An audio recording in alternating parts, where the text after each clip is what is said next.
తీతుకు రాసిన పత్రిక 3వ అధ్యాయం 9-10 వచనాలు.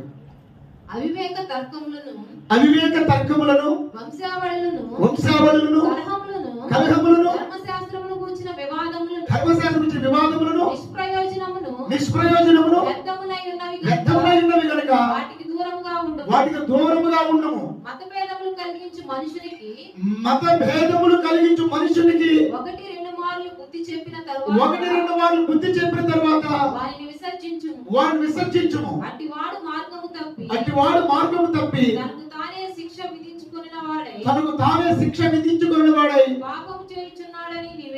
పాపము చేయుచున్నాడని నీవు ఎరుగుదు. ఇప్పుడు చెప్పండి, టీవీలో లైవ్ లో డిబేట్లు కూర్చుని తర్క వితాంతాలు చేయటం, డిబేట్లు చేయటం, వాదించుకోవటం, దానికి ఏదేదో పేర్లు పెట్టడం, ఇవన్నీ చెయ్యమనందా చెయ్యొద్దనందా బైబిల్లో? చెప్పాలండి, చెయ్యొద్దనండి.